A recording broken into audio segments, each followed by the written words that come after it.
On a Wednesday morning that had the faintest hint of rain and furniture polish in the air, Eleanor Hayes discovered an envelope tucked under her front door. It was the kind of envelope people rarely used anymore, thick, cream-colored paper, her name inscribed in blue ink with an old-fashioned, courteous flourish. Mrs. Eleanor Hayes. Nobody addressed her as Mrs. anymore. Not even the nurse practitioners at the clinic, who always seemed rushed and young. To most people nowadays she was simply Eleanor, or Miss Hayes on bills, or Nana to the one person whose voice still had the power to soften her stubbornness. She turned the envelope over in her hands. There was no return address, just a single commemorative stamp showing a barn swallow in flight. She opened it with the butter knife she kept in the kitchen drawer for everything except butter, and unfolded a card with embossed silver shoes in the corner. The shoes faced each other toe to toe like lovers about to whisper a secret. The card announced, Silver Step Social Community Dance for ages 60 and over Saturday, May 18th, 6 p.m. Lincoln Methodist Fellowship Hall live band, refreshments and lessons, no partner required, no partner required. The words stirred something in her chest.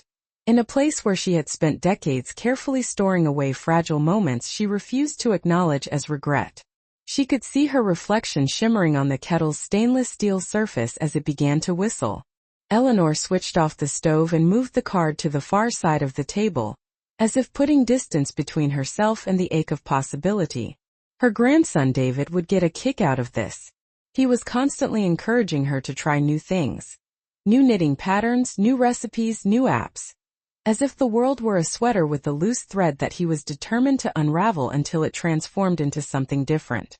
He was 23 and worked in experience design, which she'd initially thought meant cutting hair until he showed her a phone app he'd helped design that somehow made ordering takeout even more complicated. He visited most Wednesdays for tea and a chat, and to make sure she hadn't fallen behind the times. She knew the Times, with their bright little screens and invisible currents, weren't really interested in being caught up with. The kettle's whistle quieted down. She poured the water over the tea in a solitary ceremony, the steam clouding her glasses, and set out David's favorite mug. A chipped one with a cartoon tomato that proclaimed "I'm a big deal." He thought the pun was outrageously funny. Eleanor thought David himself was exceptionally good. The kind of good that made her both proud and a little bit worried for him. By the time he showed up, the rain had transformed the maple leaves outside into glistening coins. He shook his hair like a wet dog and kissed her on the cheek.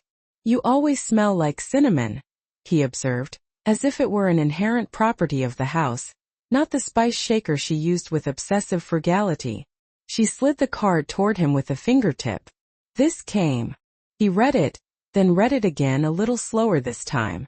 "A dance? That sounds amazing.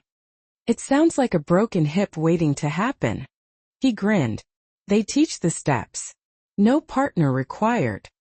"I saw that." Her voice was too even, the way it got when something touched a sensitive memory. "I haven't danced since. Well, it's been a long time." David knew better than to break the silence. He had learned over the years that her past was a country with heavily guarded borders, the visas issued sparingly. He reached for a cookie, took a bite, leaving crumbs on his chin.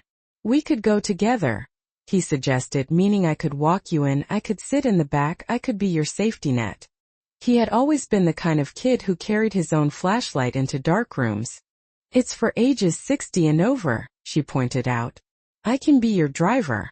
Your entourage." He wiggled his eyebrows suggestively. "Your security detail." "Security for what? Someone might try to steal my shawl?" She glanced at the card again. The silver shoes seemed to shimmer. "And besides the dances, it's for people who know how to do these things without having to count every step." "You can count silently," he said. "Nobody has to know. Besides, when has being a beginner ever stopped you? You learned to use group text." "That was under duress, I assure you." He laughed and poured himself some tea. He had her eyes, their soft cornflower blue made even softer by kindness, and Elizabeth's capable hands, always folding, fixing, comforting. Thinking about her daughter, everything inside Eleanor seemed to skip a beat for a second. Elizabeth lived 2 states away. Her life filled with committees and middle school concerts and a husband who wore his patience like some men wear fancy watches. They spoke every Sunday, and the calls were the kind where you counted the successes like spare change. Everyone healthy? Yes. The car running okay? Yes. The world ending anytime soon? Not yet. Good. David followed her gaze to the sideboard, where a framed photograph was propped against the wall. In it, a girl in a pale yellow dress stood on a school gymnasium floor. Her hair styled in cautious curls, her mouth forming a small surprised "oh." Behind her, a banner sagged a little. Lincoln High School Spring Formal 1957. The edges of the photo were worn thin from being handled so often. "You never told me about that night," David said gently. "Didn't I?" She stood up and smoothed the frame of the photograph with the flat of her palm. "Then maybe there wasn't anything to tell. You kept the photo, though." "Yes." Eleanor's mouth twitched almost imperceptibly. "I kept a lot of things. That doesn't necessarily mean they're worth talking about." David looked at her like someone might look at a locked door, trying to figure out if it would be okay to knock. He took a deep breath. "I once had a therapist who said the stories we don't tell are the ones that are telling us." "You went to therapy? You paid for it, Nana." "Oh," she said, and the laugh that came out was both sad and a little bit relieved. "Well, I'm glad it told you to drink plenty of water and be kind and all that. It told me to ask you about the photo. It told you to be nosy, that's what it told you. To be curious," he corrected her. The rain pressed its palms more firmly against the window. There were dishes waiting to be washed and peonies waiting to be deadhead and a crossword puzzle waiting to be struggled through. But the room had arranged itself, with the card, the kettle, the photo and David's unwavering attention, into a little stage with only one script available. "It was a school dance," she began before she could lose her nerve. "And I didn't dance." He waited patiently. He had always been a good listener. "There was a boy," she said, and the room seemed to tilt with that simple truth. "His name was James Whittaker." David's eyebrows lifted just a tiny bit, the way they did when he was trying not to look too excited. "What happened?" "Nothing," she said, forcing a smile that didn't fool either of them. "That's the real tragedy, of course. Absolutely nothing happened." She put the photograph back on the sideboard and walked over to the hall closet, where she kept a narrow cedar box high above the winter scarves. The house seemed to breathe around her, a house she and Thomas had bought when the ink on their marriage license was still fresh.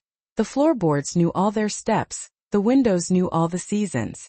She took the box down, its lid tight with the faint, lingering scent of resin that had lasted for decades. Inside were the things one apparently keeps when one has no good reason to throw away a life. A dance card with no names filled in, a dried corsage as pale as moth wings, a ticket stub, a folded scrap of paper with the telephone number she had never dialed, and a small square of lined loose leaf paper that had once been torn from a spiral notebook. She startled not because she didn't know it was there. She had known for 68 years, but because seeing it was like hearing a song you had managed not to remember for a very long time. She unfolded the paper. The ink had faded to a softer blue over time, but the loops of the letters were still sincere. "Meet me by the back doors at 10 if you want to." The "if you want to" had always been her undoing. It wasn't the bold assertion of a boy sure that he would be met. It was the cautious, hopeful whisper of someone who understood that wanting something and daring to go for it are two completely different things. "Is that his?" David asked, peering over her shoulder. "Yes," she said simply. "And did you meet him?" She stared at the paper for so long that he must have seen the answer on her face. "I stood by the punch bowl," she said at last. "I stood by the punch bowl and gave myself every possible reason to be a sensible girl. I held my own hands and felt the sweat gathering in my gloves. I thought about my father, who believed that dancing made people foolish, and about my mother, who had told me to keep my head down and my knees together and my future secure. I thought about all the girls who moved with such effortless grace, and I thought about all the ways a girl could be humiliated. I told myself that this wasn't my moment, that my moment would have more certainty to it, that I would know my moment when it finally came." She looked at David. And then the band played the last song, and the janitor turned off the lights one row at a time, like a curtain closing in the wrong order. David's expression softened. "Oh, Nana." "The next day," she said, returning the paper to the box, "James enlisted. He had been talking about it for a while, but he left." "Did you ever see him again?" She closed the box. "I kept seeing him in my life. I married your grandfather. I had your mother. We made a garden together. I learned how to make a roux without burning it. I worked at the library and saved spare change in a jar for emergencies, even though the emergencies were rarely the kind that money could fix. And through it all, there was always a small figure at the edge of my vision. A boy standing by a set of back doors, waiting to see if the girl he'd asked would ever find her courage." "What happened to him?" "I don't know. It wasn't entirely true. She knew bits and pieces, the way one knows about the weather in a distant place. There had been a rumor from a girl who'd married a boy whose cousin had supposedly seen his name in a newspaper.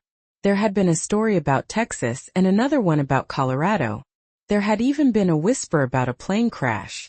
But nothing that ever quite became a confirmed fact."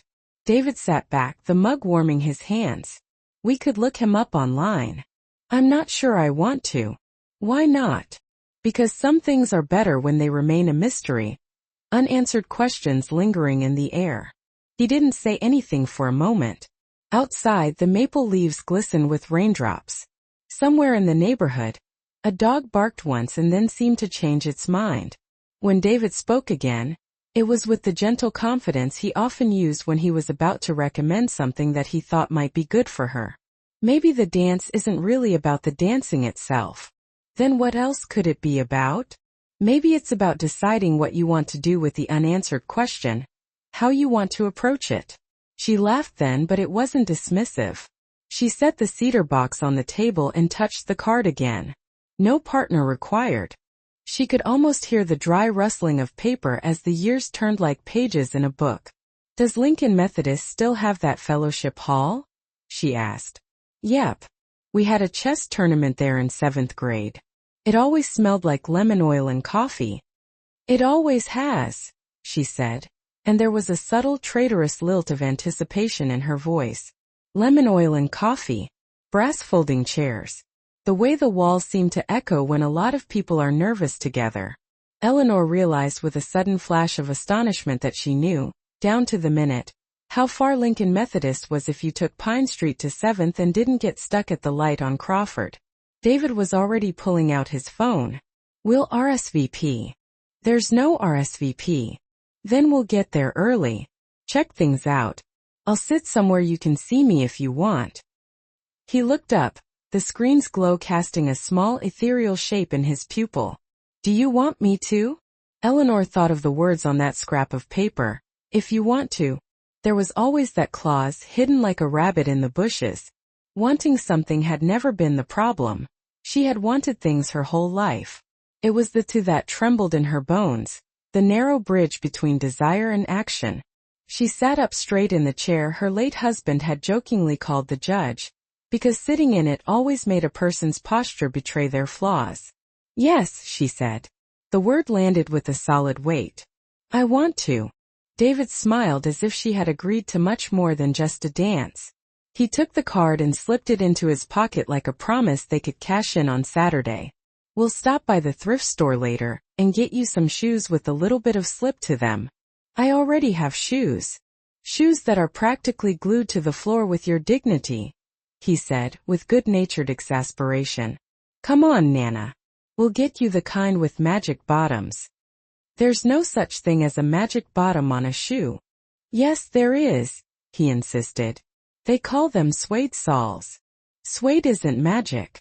Suede is fragile." "Sometimes fragile things make the best magic," he said.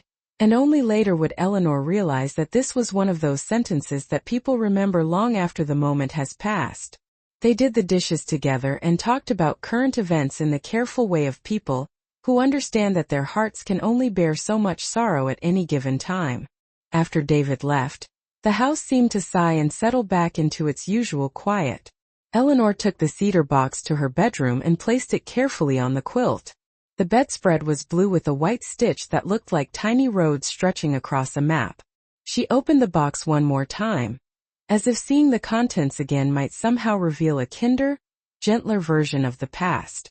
Underneath the scrap of paper, she found a second envelope she had completely forgotten about, addressed in the meticulous handwriting of another era. Miss Eleanor Green, her maiden name. The envelope wasn't sealed.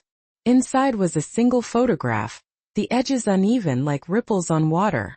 A boy in a white shirt, sleeves rolled up, tie loosened as if he just had an argument with it, stood in front of a set of double doors. His hair was the kind that seemed real, the kind boys had before the world told them how they should look. In the top corner, a date had been stamped in red ink. May 11, 1957. On the back, in pencil, a brief message. Thought you might want proof in case you ever wondered whether I waited. Her breath left her in a single astonished sound. She sat down on the edge of the bed as if someone had just changed the laws of physics in the room. The paper felt cool and thin against her palm. The pencil marks faint but unmistakable. Proof. He had waited. There were days when one longed for forgiveness and found only bad weather instead. And then there were days like this, when a door in time opened just enough to let in the scent of gym varnish and cheap cologne and paper banners, and that particular feeling of nervous anticipation that only 17 can truly understand. She turned the photograph over again and, for a fleeting trembling second, thought she could hear the band warming up down the hall, the notes testing the air for secrets. She had been a girl who didn't go to the back doors. She had become a woman who didn't ask for more than she thought she deserved. She had survived loss, love, laundry, and grief. She had stood very still and also lived a very full life. But here was a boy who had waited, and here was a woman who still had a choice to make. Across the room, the dance card seemed to glow on the dresser in the soft, late afternoon light. She held the photograph at arm's length, as if trying to gauge two distances at once, then and now, and felt, with a good amount of fear mixed in, something like music starting to swell in her bones. Saturday was just 3 days away. She put the photograph next to the clock, smoothed out the bedspread, and went to her closet to see if any of her dresses still remembered how to be asked to dance. Eleanor stood in front of her closet as though it were a jury scrutinizing her. Rows of garments, muted sweaters, dresses suitable for funerals or church services, skirts that had long since forgotten their purpose, hung like silent witnesses. Somewhere in that collection was the answer to a question she had been avoiding for 60 years. What does a woman wear when she's about to step back into a moment she once refused to embrace? Her hands moved across fabrics that whispered of age, wool, cotton, polyester that had outlived its own decade. Then her fingers landed on a navy blue dress with a square neckline and 3/4 sleeves. She had bought it 8 years ago for a wedding she never attended because of Thomas's sudden illness. She tried it on and smoothed out the hem. It fit almost defiantly. In the mirror, she didn't see a young girl in a pale yellow dress, but a woman who had been shaped by time. Her hair, as white as dogwood blossoms, had a dignity all its own. She fastened a pearl necklace that Thomas had given her their first Christmas together. It felt right, not because she wanted to be 17 again, but because she wanted to honor every version of herself that had stood by punch bowls and laundry baskets and hospital beds. When she walked into the living room, David whistled. "Nana, you look formidable." She waved her hand dismissively. "Formidable is for generals. Formidable is for women who are about to dance," he said with a grin.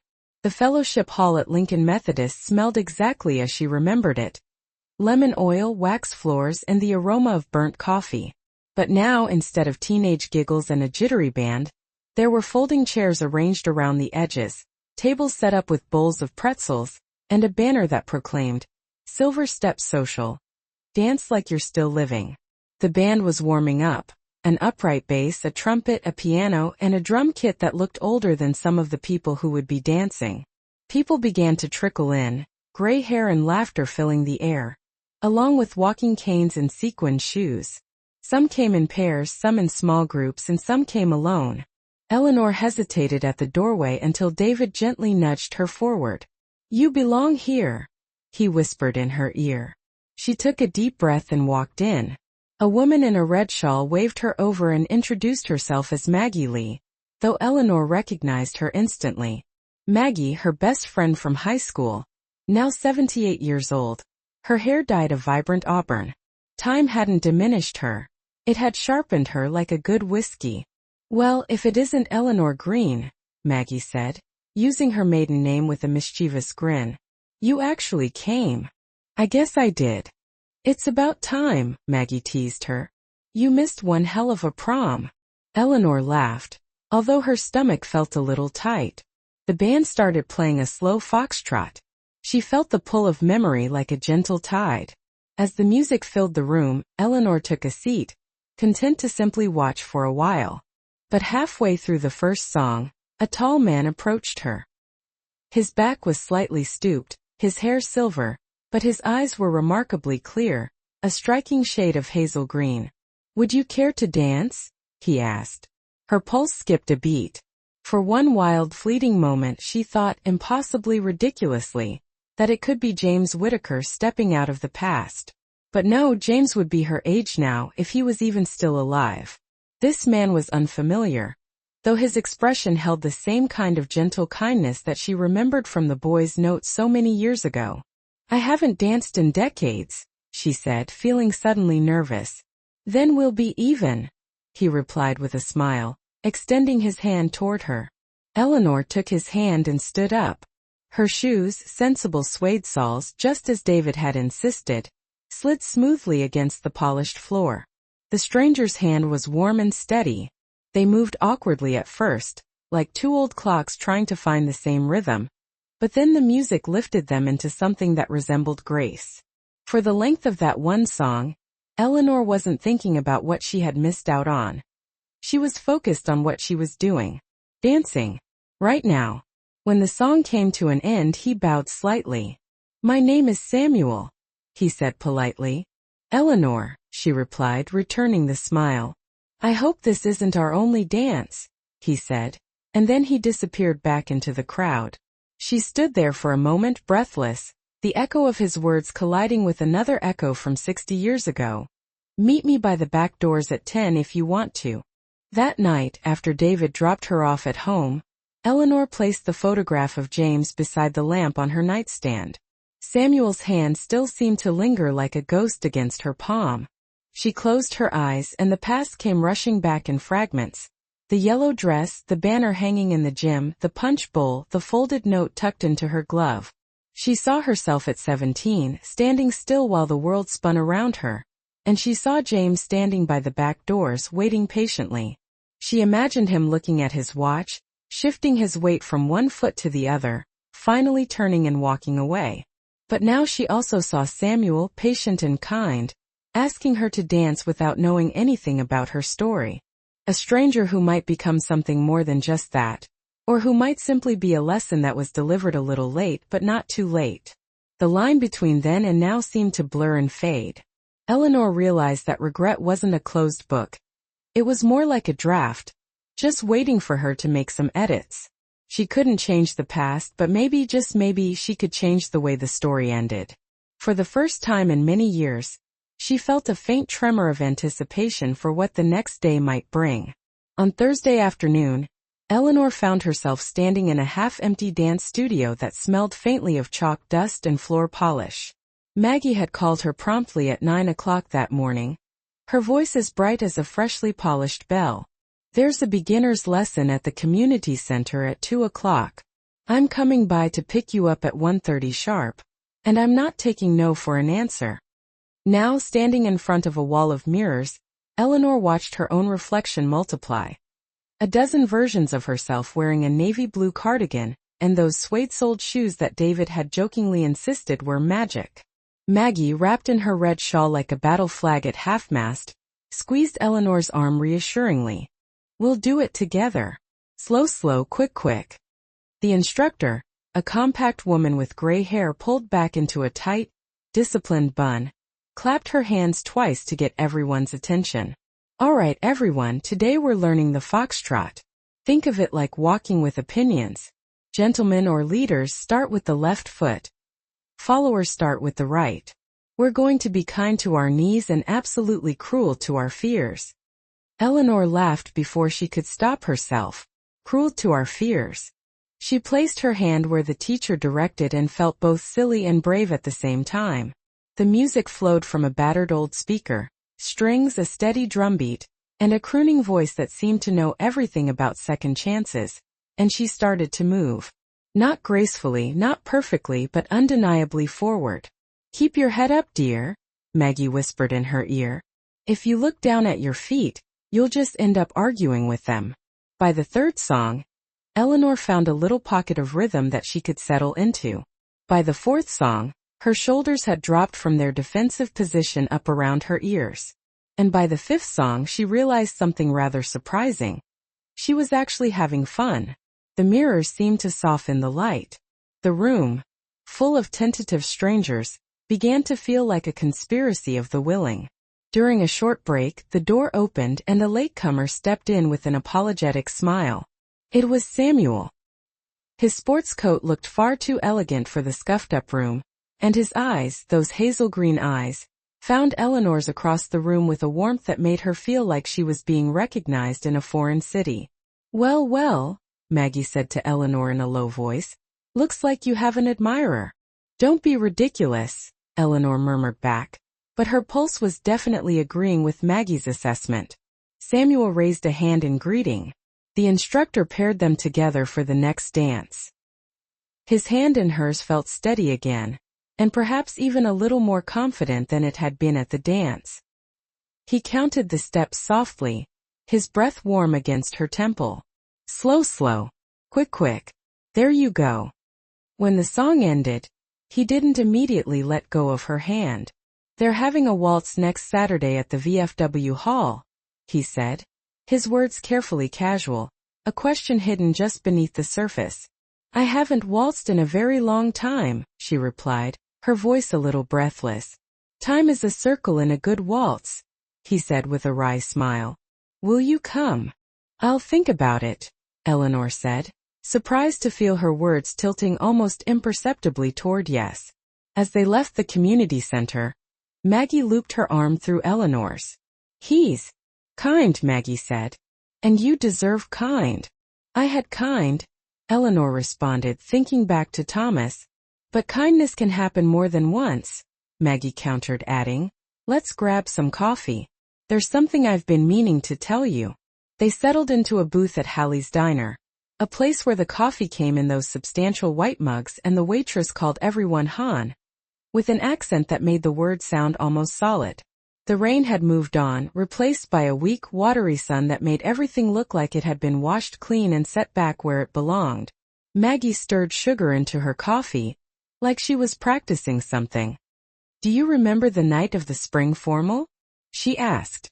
Eleanor gave a humorless smile. "I've been remembering very little else." "I saw him," Maggie revealed. "James." Eleanor's grip tightened around her mug. "At the back doors?" Maggie nodded. "I went to find you. I knew what that note meant. I knew, or at least I suspected, you'd be having a fight with yourself." She let out a breath. He was there. He kept checking his watch. "I told him you might not show up and he said, 'I know. I wrote if she wants to.'" He said it like he was praying. Eleanor swallowed the ache in her throat. "Why didn't you tell me?" "I did a little. But you were determined. You'd created this story in your head that protected you from both getting embarrassed and from having any hope." Maggie's eyes softened. "And then he left town and you met Thomas and your whole world shifted. What good would I have done by bringing that up again, except to make you stumble all over again?" The diner sounds, clinking silverware, a baby's laugh, the chime of the door, rose and fell like the ocean. Eleanor watched a teenage boy in a hoodie outside, practicing ollies on a skateboard, failing, laughing, trying again. Its simplicity struck her as both ridiculous and beautiful. "I found something else," Maggie said, reaching into her bag. She pulled out a small, yellowed envelope and slid it across the table. "I've been cleaning up my house. This fell out of an old cookbook. I have no idea how I ended up with it." Eleanor opened the envelope, her fingers suddenly feeling clumsy. Inside was a postcard, the picture faded with time. Pikes Peak, Colorado with a dusting of snow. On the back, written in neat cursive. Dear E. The mountains are big enough to hold my mistakes, but small enough to remind me not to give up. J.W. There was no date. No address. Just a message that had somehow survived decades and ended up inside a cookbook nobody used anymore. Colorado, Eleanor murmured. Maggie touched her wrist gently. You don't owe your past anything, Elle. But you might owe it to yourself to take another look. Eleanor folded the postcard back into the envelope, and then slipped the envelope into her purse, bringing it into the present. I'll ask David to help me search. Good, Maggie said. And then, as if she'd released a dam. And promise me something else. Promise me you'll dance with the man who's here, not just the man who isn't. I'm not sure I can do both, Eleanor admitted. You're not sure yet, Maggie corrected her. There's a difference. That evening, David arrived with his laptop and the focused energy of a detective. He sat up at the dining table like it was his command center. Okay. We have a name, a rough idea of his age, his hometown, and a possible Colorado connection. We'll check public records, veterans databases, obituaries. Obituaries? Eleanor asked, wincing. We look everywhere, he said gently. And sometimes the first answer we find isn't the complete picture. They went through old digitized yearbooks and alumni newsletters. A photo grid from the 1957 Lincoln High yearbook offered a small square of James Arthur Whitaker. Dark hair neatly parted. His future plans were listed: Air Force. The world could sum a person up in a tiny blurb and still not really know them. David clicked through military records. Here, he said, pointing to a list. A James A. Whitaker stationed at Lowry Air Force Base, Denver in 1958. Training in munitions. He typed some more, the keyboard clicking. There's also a James A. Whitaker in a 1962 Colorado Springs directory. Then he paused. A marriage license. To a Ruth Ellen Marshall. Eleanor held herself very still. Life had gone on without her, as it always does. Children? She asked, surprised to hear the question come from her own mouth. David searched. A birth announcement. 1965. A son, Michael James Whitaker. He kept going, looking into so many little rectangles of light that Eleanor's eyes started to hurt. Okay, he said finally, his voice softer now. There's an obituary for Ruth Whitaker from 2003. And, he cleared his throat.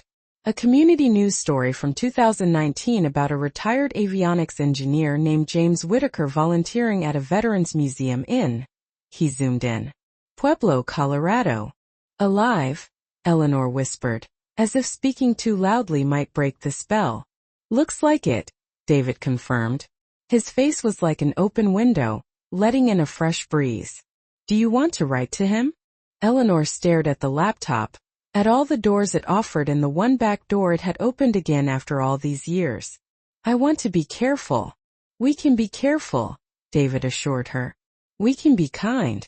They drafted a letter together, simple, honest, human. Dear Mr. Whitaker, I hope this letter finds you well. My name is Eleanor Green Hayes. We went to Lincoln High School together, class of 57. She didn't mention the photograph yet. She didn't mention the punch bowl or the note or how a girl learns to make herself small. She wrote like a woman who had learned to stand tall inside her own words. At the end she added, almost as a whisper on the page, if this is welcome, I would be honored to write again. David printed it on nice stationery, folding it like it was something precious, and addressed it to the museum's mailing address. He held it up. Ready? Wait, Eleanor said. She went to the bedroom and came back with the photograph of James by the back doors. She made a copy on David's printer and slipped it into the envelope. On the back she wrote, I kept this. I hope that is all right. Then she sealed the envelope and pressed her palm to it, as if she were feeling for a pulse. I'll mail it tonight, David said. Thank you, she whispered. After he left, the house went back to its familiar quiet, but underneath it was a new low hum like a machine that had just been switched on. Eleanor looked at the postcard from Pikes Peak and thought of mountains big enough to hold any foolishness. She put the kettle on. Saturday's dance was getting closer. And maybe so was a letter in return. The VFW hall wore its history on its walls, black and white photos in wooden frames, a flag folded into a triangle, a bulletin board covered with notices about blood drives and pancake breakfasts. The dance floor was smaller than the one at the church hall, but the band had a clarinet player that made even the dust seem to dance. Samuel met Eleanor at the door, offering his arm with a formality that felt both old-fashioned and somehow right. "I'm glad you came," he said. "So am I," she answered, surprised at how true it was. They waltzed. He was a patient dancer. No fancy steps, just a steady circle that made the room feel like a music box. Partway through the dance he said, almost as an aside, "I grew up here, you know. Lincoln. Graduated a year after you." Eleanor blinked. "We were neighbors in a way. My folks owned the hardware store on Birch," he said. "I carried bolts and broom handles out to people's cars until I could do it with my eyes closed." He smiled. A shadow crossed his face and was gone. Then Vietnam, and after that, other places. They stopped for lemonade. Samuel held her glass while she adjusted her bracelet. "I did something a little crazy today," he confessed, trying to sound lighthearted. "I bought tickets to a small dance festival up in Madison next month. It's for beginners. There's a matinee with a big band. You don't have to say yes." He looked at her, his eyes steady. "But I'd like you to be there." Eleanor's first thought was to protect her schedule the same way she protected her heart. Fill it with safe activities and call it a full life. But safety was starting to look a lot like regret wearing a different outfit. "Let me think about it until Monday," she said. "I'm expecting, well, I've written a letter. To someone who mattered," he said, not needing to ask. "Yes," she said. He nodded. "We'll move at the pace of whatever answer comes back." When they danced again, Eleanor felt the strange flexibility of time. How a single beat could hold both a girl standing by a punch bowl and a woman who was, in that moment, making a new choice under the VFW hall lights.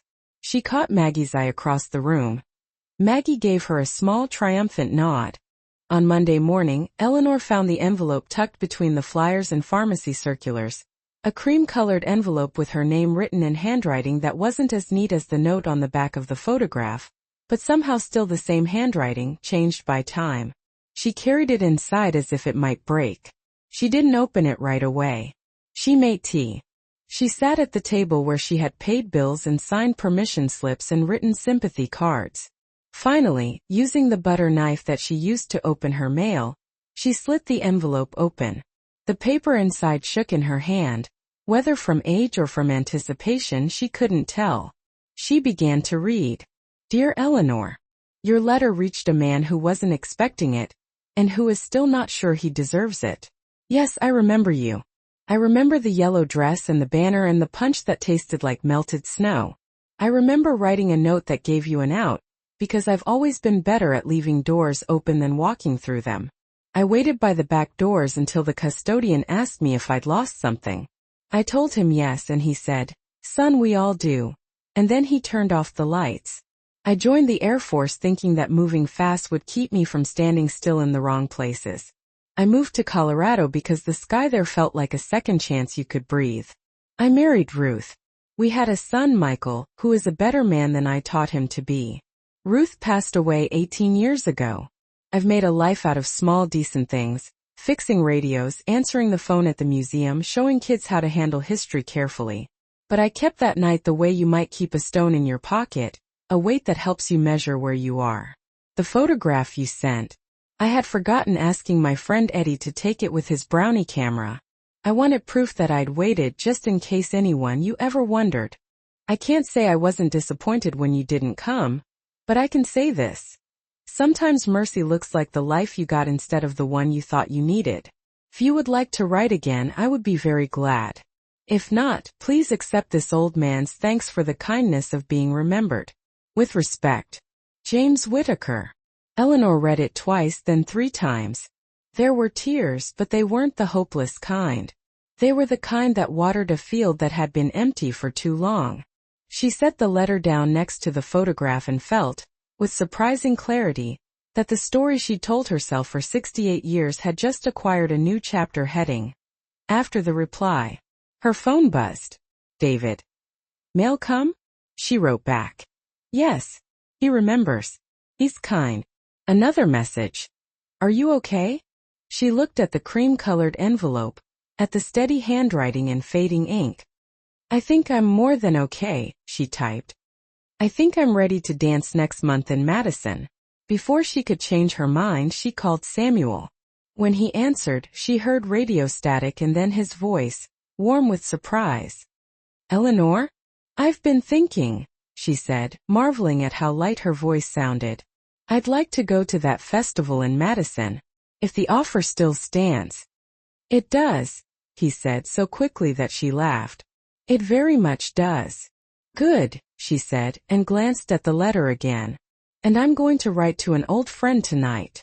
Then we'll waltz to the mailman's tempo," Samuel replied. After the call, Eleanor sat at her desk and pulled out some fresh stationery. She wrote a reply to James that didn't apologize for a young girl's fears, but did honor a woman's courage.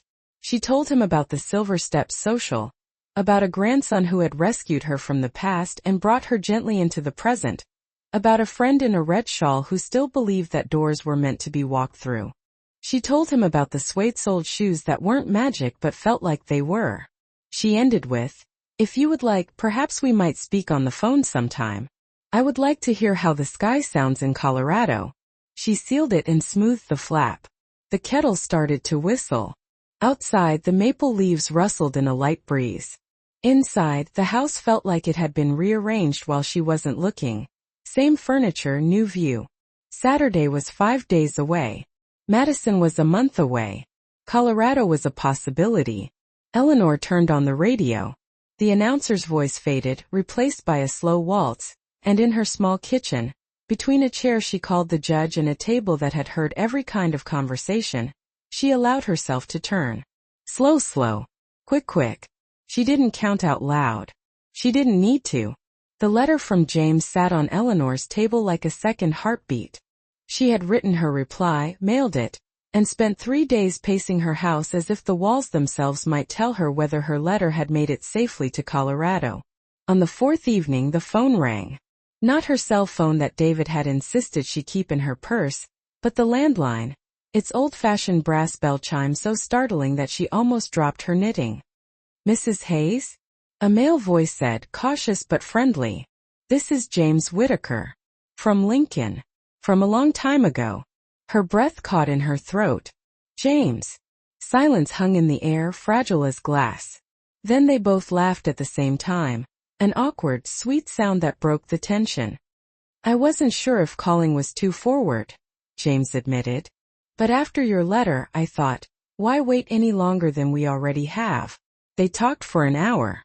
About the museum where he volunteered, about her garden, about Thomas and Ruth, about children who had grown up and made their own lives. He asked if she still took her tea with too much sugar. She asked if the skies in Colorado really were as endless as he had once described. When they hung up, Eleanor held the receiver to her chest. For the first time in decades, she felt like the 17-year-old who had wanted to walk to the back doors but hadn't. Saturday's Silver Steps social felt even brighter than the first. Eleanor arrived wearing the navy dress again, her pearl necklace glowing under the lights. Samuel spotted her right away, coming across the room with a smile that looked like he'd been waiting all week. They danced for 2 songs before he asked, "You've been quieter tonight." "I got a phone call," she answered. His eyebrows went up. "From the man in the photograph." She nodded. "Is he still who you remember?"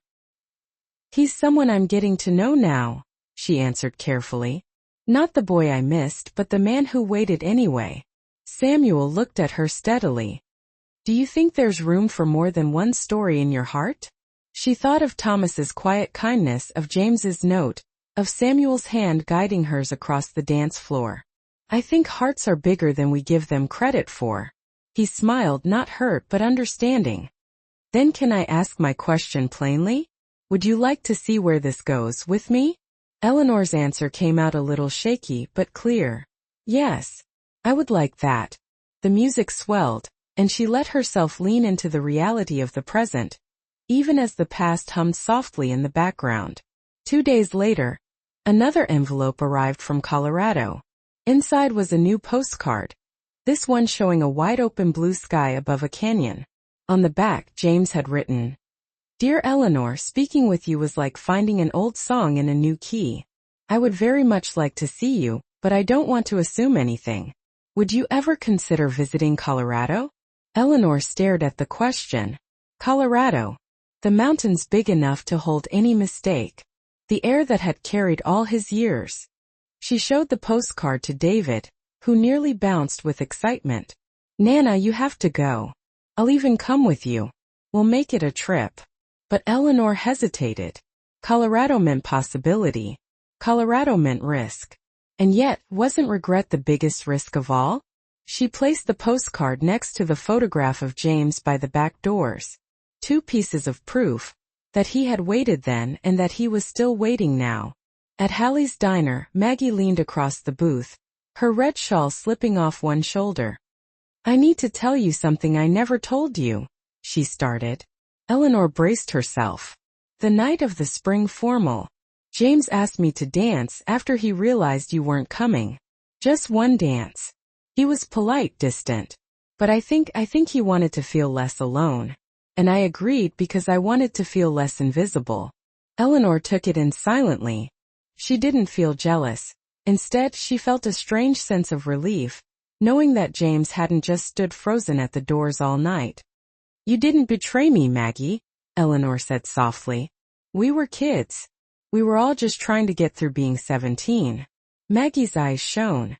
"Still, I should have told you sooner." Eleanor reached across the table and squeezed her hand. Then considerate told, forgiven, and put away. The 2 women sat in comfortable silence, their friendship made stronger once more in the fire of honesty. That night, Eleanor sat at her kitchen table with 2 invitations. Samuel's festival tickets for Madison and James's postcard from Colorado. One represented the future that was blooming right now. The other represented the past that had been reawakened. She closed her eyes. For most of her life, she had thought choices were permanent, doors that locked forever once you walked through one. But maybe at 78 she was finally learning that life could keep more than one door open at the same time.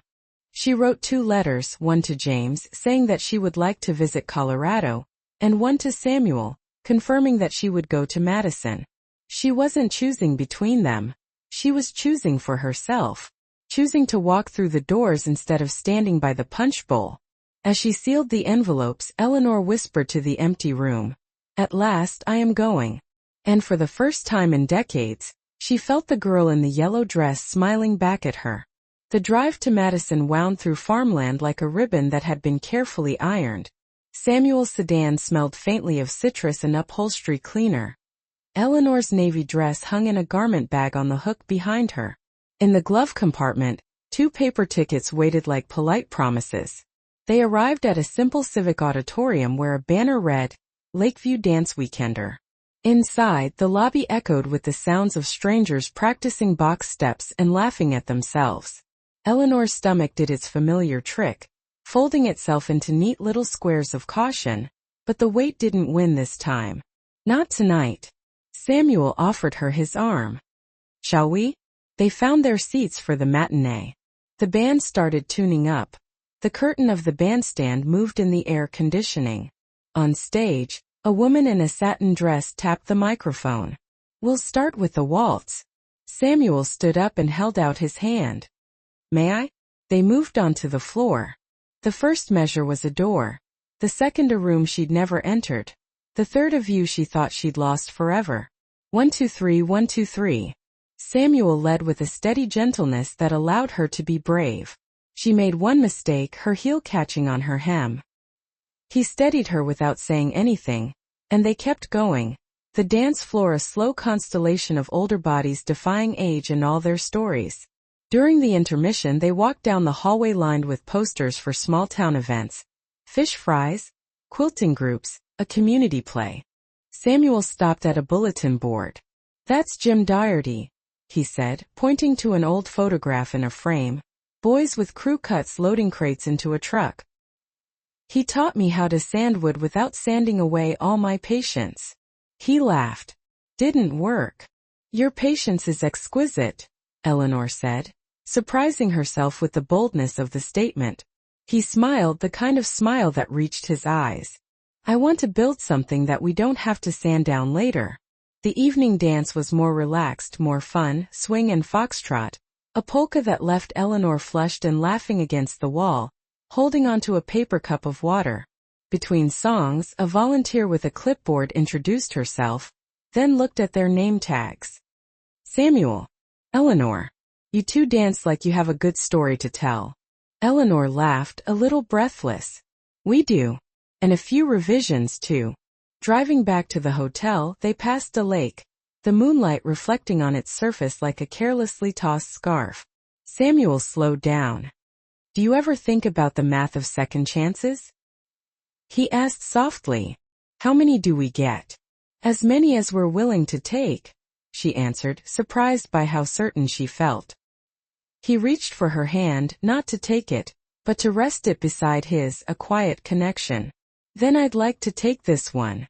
Me too, Eleanor said. She didn't say the word love. That would come later, simple and clear, like sunlight through a kitchen window. For now there was just the quiet relief of two people late in life deciding to keep playing the game anyway. A week later, Colorado appeared, as if the earth had exhaled mountains. David had insisted on coming, support crew, he'd called himself, and then booked them into a simple inn that smelled like cedar and coffee. The Veterans Museum was located in a renovated depot with tin ceilings and floors that creaked with history.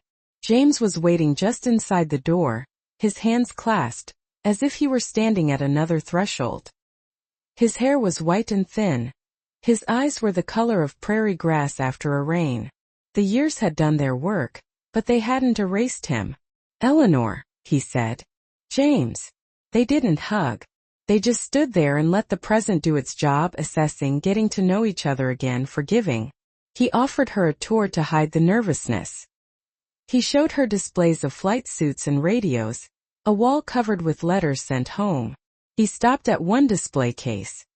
This is mine, he admitted, tapping a small plaque. Whitaker, James A. Avionics Technician, USAF. Inside was a neatly coiled headset, a worn pocket Bible, a photo of a young man in a white shirt standing in front of a pair of back doors. Eleanor let out a soft, surprised sound. You kept it. I kept the day, he said. Turns out a man can build a life on a day if he's careful. He gave her a small smile. Shouldn't, but can. They had lunch at a cafe where the waitress knew James's order and asked about his son. He talked about Michael. His interest in engineering, his patience with small parts, a granddaughter who was a checkers champion. He asked about Elizabeth. Eleanor told him about middle school concerts and the amazing thing about a child becoming a good parent. While David paid the bill, James lowered his voice. I'm glad you wrote. Not because of what might have been. Because of what is. I want your life to stay full, Eleanor. I don't want to take anything away from it. Relief flowed through her like a warm breeze. I don't want to take anything from yours either. After lunch they walked to a small park where the wind smelled of pine trees, and they could hear a distant train whistle. James sat on a bench and folded his hands. There's something I should tell you, he began, his tone suggesting he preferred preventative measures over dealing with problems after they arose. My hands sometimes shake. The doctor calls it a tremor. It's mostly just a minor inconvenience. But if you ever see me drop a glass, that's the reason. He glanced away, then looked back at her. You deserve someone without any baggage. You forget, Eleanor responded softly, that I've got my own set of issues. They watched a child chasing bubbles, the air carrying them away only to release them. James cleared his throat. If we had danced back then, he said, gesturing subtly toward the photograph that seemed to hang in the air between them even here. I wonder if things would have worked out. I honestly don't know, she replied. But I do know that choosing not to dance lasted a very, very long time. He chuckled, a low, regretful sound. That's for sure. With deliberate care, he stood up and offered her his hand, not as a promise of commitment, but as a friendly gesture, an offer of companionship. Come on. I want to show you the radio room. The walls aren't very thick. You can hear everything that goes on. They spent an hour surrounded by dials and switches, immersed in the language of signals and static. When it was time to say goodbye, they did so with the composure of people who had put a story back into its proper perspective. He gave her fingers a quick squeeze. Write to me, he requested. Tell me all about your dances. I will, she promised, already knowing that she would keep her word. Outside, the sky was that vibrant shade of blue that inspires feelings of courage. David looked at her face and smiled, understanding everything without needing to ask. How are you feeling? Centered, she said simply. Back home, summer lingered over the town like a comforting embrace. Eleanor and Samuel settled into a comfortable routine. A lesson on Tuesdays, coffee on Thursdays, and Saturdays where the church hall transformed into a ship, and they learned how to find their footing together. They ran errands together and refrained from dwelling on their past misfortunes as if they were trying to gain sympathy. It felt refined, felt like a blessing. Then one evening at the Silver Steps social, during a lively foxtrot, Eleanor made a turn too quickly. Her ankle twisted, sending a sharp jolt of pain through her. She grabbed Samuel's sleeve to steady herself, her breath catching in her throat. The music played on, relentlessly cheerful. She managed to make it to a chair. Samuel knelt beside her, his worry evident. It's swelling up. It's just embarrassing, she snapped, her old insecurities surfacing. *C. You're such a fool for even trying. Maggie appeared with an ice pack as if by magic. Nobody here is keeping score, she said. Except for me, and I'm giving points for style. But shame had its grip on Eleanor's throat. She offered apologies more than necessary to Samuel, to the band, to the entire room, to a past that seemed to relish in evidence of her failures. He touched her knee, a grounding gesture. Eleanor. Hey, look at me. We'll leave whenever you want. We'll come back whenever you want. The only rule here is kindness. She took a deep breath. The ice was cold against her skin. Around them the dance continued. A benevolent rhythmic machine. I hate feeling fragile, she said, though her comment was about so much more than just her ankle. I know, Samuel replied. Me too. Back at home, David showed up with an elastic bandage and 3 silly movies. Doctor's orders, he announced, creating a fortress of pillows around her ankle. After he'd set out snacks and made her laugh, he grew quiet. Nana, is this fall bringing up some old feelings? She hesitated, then nodded. I spent so long avoiding any kind of risk that even a small one feels like I'm being held accountable. She looked at her bandaged ankle. The debt's just in my head, isn't it? Completely imaginary, David confirmed. And even if it wasn't, I'd pay it off for you. Don't you even think about it, she retorted, and they exchanged the same weary, grateful smile. The following Thursday, using a cane for support, she walked back into the community center. People applauded, not out of pity, but with the shared understanding of those who had also faced setbacks and persevered. Samuel took her in his arms for a slow dance and let her lean on him for support. See, he murmured. We make adjustments, we don't give up. Autumn arrived like a polite guest. Cool mornings and maple trees showing off shades of crimson. Eleanor's ankle seemed to forget that it had ever caused her trouble. She and Samuel set a small goal for themselves, to dance one full song without missing a beat. On a Saturday evening they finally achieved it. When the last note faded away, she burst into spontaneous laughter, a bright summery sound. Afterward, Samuel drove down a side street that she didn't recognize at first. Lincoln High, the old building now transformed into an art center, stood in the twilight, its bricks the color of old pennies. The gymnasium doors, those asterisk doors, still faced the alley, painted a more modern shade of blue. Eleanor caught her breath. I checked, Samuel said gently. They leave them unlocked for classes. He didn't pressure her. He simply waited. Eleanor reached for the handle. It yielded with the same familiar resistance that doors everywhere seem to have. Inside, the gym floor gleamed with fresh varnish. Above, banners fluttered in the air-conditioning currents. City Arts Cooperative. A group of teenagers practiced a dance routine at one end, counting, laughing, and discovering themselves through movement. Eleanor walked to the back doors and stood where a boy had once waited, and where a girl had failed to appear. She touched the cool metal of the crash bar. "Hello," she whispered, not really addressing the room itself. Samuel stayed back, respecting her space. Eleanor closed her eyes. She pictured herself at 17, the yellow dress, the note tucked in her glove, the feeling of fear that had masqueraded as wisdom. She envisioned James's photograph, proof that he had waited. She pictured herself as she was now. A woman who had mourned a husband, raised a daughter, nurtured tomatoes from barren soil, and learned to dance even when life presented challenges. She placed both hands on the bar and pushed.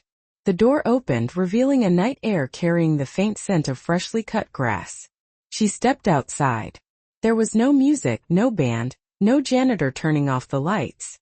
There was just a parking lot and a sky gradually deepening into indigo. She turned back. Samuel's face was wet with tears, and so was hers, and they both shared that astonished laugh that comes when a spell is broken, leaving something precious unharmed. "Do you want to dance?" he asked softly. "Here?" "Here." He pulled out his phone. A waltz began to play, the sound tinny but earnest. He drew her into a dance hold under a street lamp that buzzed like a memory trying to be helpful. They turned slowly, the two of them and the ghost of a third. A boy who waited with his tie loosened and a hopeful grin on his face. When the song ended, Eleanor gave Samuel a quick, confident kiss, then rested her forehead on his shoulder. "Thank you for bringing me here." "Thank you for opening the door," he replied. They stood there for a while, until the sky shifted from indigo to almost black, and a dog barked in the distance at a leaf that dared to be suspicious. Winter elections gave way to winter concerts. The year shrugged off its burdens and moved forward. Eleanor wrote to James about the gym and the back doors. He wrote back. *I am glad the door opens both ways. They spoke occasionally, about the weather, their grandchildren, and the peculiar comfort found in small routine tasks. Once he told her a joke so corny that she laughed for a solid 2 minutes and dropped a spoon. The tremor, he said, was more of an annoyance than a cause for concern. "Keep dancing," he added. Borrow my stability when yours falters. Samuel built them a shelf for their dance shoes. 2 pairs suede soles facing up, resting like commas in the sentences they were writing together. They went to doctor's appointments and the farmer's market. They even had an argument about something trivial and practiced apologizing before their egos took over. They learned a rumba so slowly that it evolved into its own form of prayer. On a clear December night, the church fellowship hall hosted a holiday dance. Maggie wore a green dress with a red shawl and a grin that knew no bounds. David came to take pictures and ended up learning a swing dance basic from a woman who had been a math teacher and, therefore, could explain anything. The band played "Have Yourself a Merry Little Christmas," with a sincerity that made cynicism seem out of place. Samuel squeezed Eleanor's hand. "Shall we show them what we've got?" "We shall show them us," she corrected. They waltzed. The room, the lights, the lemon polish, it all rose and fell like the tide. Halfway through the song, the band leader nodded to a young trumpet player, who played a solo as if the act of beginning and the act of forgiving were one and the same. Eleanor felt something inside her shift into alignment. Not a triumph, not a victory. Alignment. The girl in the yellow dress loosened her gloves. The woman in the navy dress took a deeper breath. When the song concluded, there was the heartfelt applause of a loving crowd. Maggie handed Eleanor a tissue and refrained from pointing out that no one had shed a tear. David showed her a photograph. 2 older people in the middle of a room, the light falling on their faces like a blessing that didn't require perfection. Afterward, Eleanor and Samuel walked to the coat rack. Snow had started falling without permission, soft, deliberate flakes. Eleanor glanced toward the far wall, where the Silver Steps banner hung, slightly askew. Asterisk dance like you're still living. Asterisk she smiled. They got the grammar wrong, she observed. How should it read? Samuel asked, helping her with her coat. Dance because you are living. Outside, the night air smelled like iron impossibility. Samuel turned up his collar. Want to come over tomorrow? I'll make that stew you like. We can listen to the radio and not keep track of time. I'll bring the bread, she said. And the postcards. Which ones? All of them, she replied. The back doors, Pikes Peak, the canyon, the wrinkled piece of paper with if you want to. We'll put them on the table like maps. Not to tell us where to go, but to remind us that we can. They walked slowly to his car, because slowing down allows you to appreciate what you're experiencing. Behind them, the hall windows glowed with a warm, welcoming light. Inside, the band tuned up for another song. On the seat between them, their joined hands rested, both ordinary and extraordinary, as the engine started with its familiar hum. Later that night, Eleanor placed her shoes on the shelf, suede soles up. She laid the photograph of the boy at the back doors next to the letter from the man he had become. She turned off the lamp, and the room took on a different kind of radiance. In bed, the house murmured its familiar sounds. Pipes, wind, the bookcase settling into place. She closed her eyes and heard the rhythm of the music without needing to count. The way you can sense someone you love entering a room before they even speak. In the stillness, she said goodnight to the girl who hadn't gone to the doors and good morning to the woman who had. Both were a part of her. Outside, snow continued its gentle patter on the roof.